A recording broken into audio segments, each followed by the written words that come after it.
Good morning. Welcome to Live at 7:55 for this Friday, April 20th. Thanks so much for being here as we roll through another season of Live at 7:55. It's the end of the work week, and we made it to Friday. Yeah, it's Friday, not Friday. Hope you all are doing well. Good morning, Kevin. Good morning, Casey. Charlie, thanks for being here. Clock, Mr. Paduano, John Price, good morning. Dawson, hello. Today we're going to talk about whatever you want to talk about. So feel free to put it in the comments below. Whatever you want to chat about here today, it's your call. You call it, we chat about it. It's Friday free for all here. Good morning, Liz. Good morning, Kayleen has just joined us. I actually just talked to Kayleen on the phone as we prep for tonight's event. Tailored Weddings is rolling out a couple different events this weekend. Happy to be a part of and looking forward to rocking the rest of the weekend. And then it's on to a private training and Midwest DJs Live next week. That's what I've got on the docket. Good morning, Julian. Again, it's Free for All Friday. Whatever you want to chat about, put in the comments below. We'll address it. We'll talk about it here today. Right after I wrap this up, I got to head in the back and load up gear we're going to set up for tomorrow's event today, which we often have the pleasure of doing. Helps to break it up a little bit in regards to the load in, load out. And I am thankful today for 16-2 and gout. My gout is back. So Brad Borchardt, if you're watching or pick up the replay later, I know you had it just last weekend, and it's back for me, brother. It's awesome. My right big toe is just throbbing right now. So that's great. So tell you about Midwest DJs Live, Clock. So Midwest DJs Live, I am so proud to be involved with this show. That's the first thing. This show started in the back of a pub, Jason, in Racine, Wisconsin, where a bunch of guys just got together and brought their gear, and that's what they rolled with. And from there, it moved on to a few more people. And then Ben Stowe from NLFX Professional was the very first sponsor for Midwest DJs Live, and he came down to the presentation 1 year. And they brought in a couple more speakers, and the guys and the board started speaking. And then finally, I think it was around Midwest DJs Live 5s when they got into a different venue. And they moved forward. And they've grown the show from literally just, a handful or a couple handfuls of guys getting together in the back of a pub to now we'll have over 120 people there attending the show, being a part of it, and learning and growing. There's some big buzzwords for the show we have upcoming. How early should you start training your son? Casey says. As soon as possible, Casey. Get them while they're young and develop those motor skills of the scratch. You know what I mean? Good morning, Chris McMahon.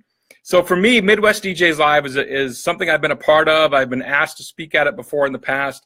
And then a couple years, I guess it was almost 3 years ago now, 2.5, 2 3/4, something like that, I was approached to be on the board and have been involved in the education of the show ever since.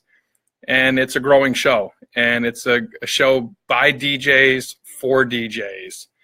And we've kind of taken what I call the 6 facets of our business: marketing, sales, performance, planning, production, operations. And we've actually given people an opportunity to shine in each of those areas of our speakers.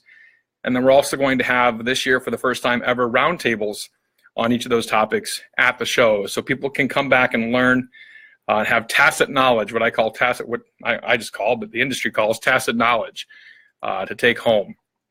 Tacit knowledge is what you glean in the hallways that people often talk about that they learn from someone else that they don't necessarily get from the front of the stage. So we're working to change that. So hopefully I've addressed Jason's question about Midwest DJs Live. It's a growing show, and we're looking forward to it. So Kevin Porter's son is 12. Yeah, I met Kevin Porter's son. We had lunch together, or late lunch, early dinner kind of thing down in South Carolina. It was cool meeting him.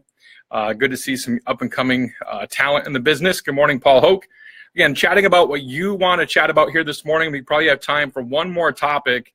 If somebody wants to throw something in the chat, we'll hit it up. After that, I got about an hour to get final prep before my staff rolls in. What is my favorite kind of DIY project? I just got into case modifications recently. All right, Jonathan, I'm going to admit something here. I suck at using my hands. I'm sure someone will try to take that out and use it as a clip against me at some point. So from that standpoint, Jonathan, favorite DIY project for me is planning my vacations, honestly, or planning my trips. I thoroughly enjoy that. In regards to tech skills or building, I am not good. I just never have been. Not that I can't learn, but I'm not very good with that. So I'll leave that to someone else. What does our community look like in 5 to 8 years? Paul Hoke asks. Hopefully very different. Sadly, I don't think it will be. That's my honest to God feeling on this right now. What does our community look like in 5 to 8 years? I will say this, and I've seen it on my side. I mean, the virtual meeting thing that I do like this with Zoom with clients and for planning meetings and sales meetings, that's taken over. 5 to 8 years, probably you may or may not have an office. I think the vast majority of small to medium-sized companies will probably not have a full-fledged 3,000 square foot office like what I have here. You're probably going to have a home office, or you're going to have a office share space, kind of thing, if that.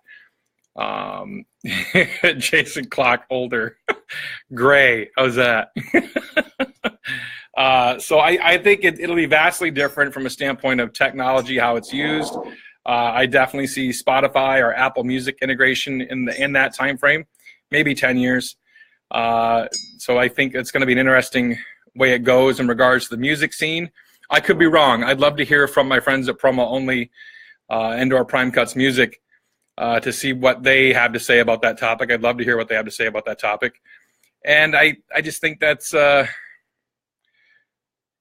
guess I'll leave my thoughts there on that. I know I've gone strong against certain things in the past, but I'll leave it there for now. That's where I'm at with it.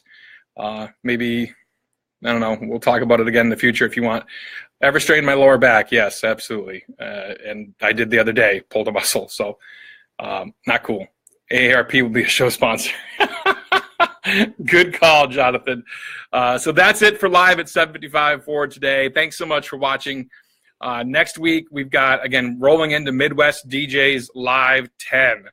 I'm very much excited for the show. Mike Walter kicks us off at 8:30 in the morning is what time Mike Walter kicks us off on Monday, April 30th. Midwest DJs Live 10, so big we had to cover 2 months to get all the content in. And that's not too much of an exaggeration. It is chock full. So if you come to Midwest DJs Live, which if you haven't yet, get your tickets. And when you come, be ready. Notepad, make sure it's blank, make sure it's open, make sure it's ready.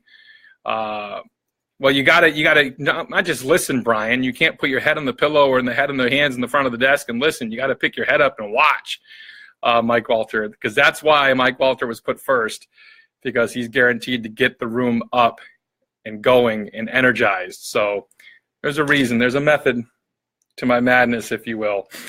So that's it for Live at 75 today. Thank you so much for watching. Greatly appreciate your viewership, your friendship. Go rock an event this weekend. Go make someone's day. Go live, impact, value, and engage. We'll see you back here on Monday. Bye.